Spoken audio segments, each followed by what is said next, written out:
go. Okay, so anyways, so your basic setup is gonna be like this, right? And you're gonna end up moving all of this stuff, but it's gonna be hot at certain times. So when you go and you move it, that's what the tongs are for. Tongs here, after it heats up, if some of the rings you can hold with your hand on the back. If not, use a hot mitt, right? Get it to the right level, whatever that's gonna be, depending on your three levels, and go from there. Anyways, so we got this. Once you kind of got all that set up and ready to go, you have your first measurement or whatever. Then we're gonna play with our Bunsen burner, right? That's the main goal of this. So again, what does this part do? How many of you watched the first video? All how much gas, right? And up here, we control the oxygen, right? So when we first start this lab, we're going to turn it all the way down, and we do that to make lighting it easier. It's like if you have a four-wheeler dirt bike, right? It's like putting the choke on, all right? So here, perpendicular, either way, it's shut off. Parallel, it's on, and if we don't talk, you can hear it coming out, all right? So basically, hold it with two hands, put your thumb that you're going to strike it with against it, because you got to push down pretty hard. If you're just doing this, right? That shouldn't work that well. I'm just really good at it. All right.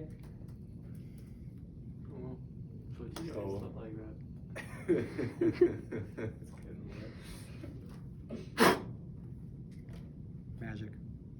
Okay. Anyways, so it is that easy once you get good at it, but some of you might struggle, Revan, a little bit. But it should be that easy, right?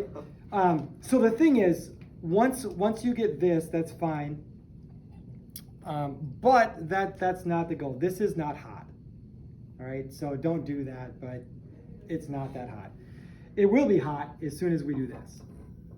And you can hear the difference and see the difference.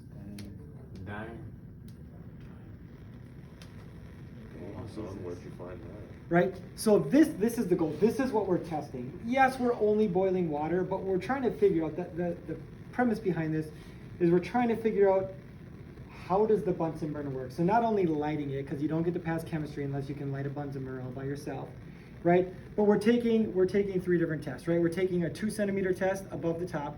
We're taking it right at that top of that inner cone, and we're taking it right at the top of the outer cone, right?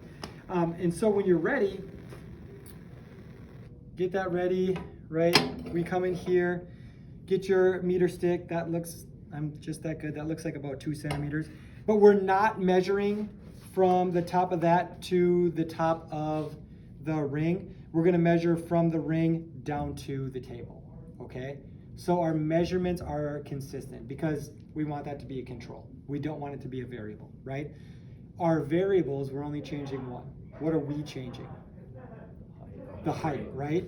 So everything else we want to maintain the same. And that goes with my last statement. Once you have this, once you show me that you have that inner blue cone, we don't want to touch the oxygen or the gas anymore, right? We're going to control that all right here. So it's either going to be fully on or just off. So when I'm ready, I have all my measurements. I'm ready to go. Maybe I should put some water in here before I break something. Okay, measurements done. I'm gonna strike it out here, right? Get that going, and then again, as long as you're careful, you can put it under there, and you're good to go, right? Take your time, know what's going on. Once it's done, shut it off. Now this is gonna be hot again. Test it. That's what these guys are for. Biggest thing is dump that out early, and things can just sit on the desk. They're heat resistant. Move this, and you should be good to go. Okay? Do not put any water in a beaker unless you can touch it with your hand, or else it'll instantly break. If it breaks because of that, then you get to buy me a new one. Any questions?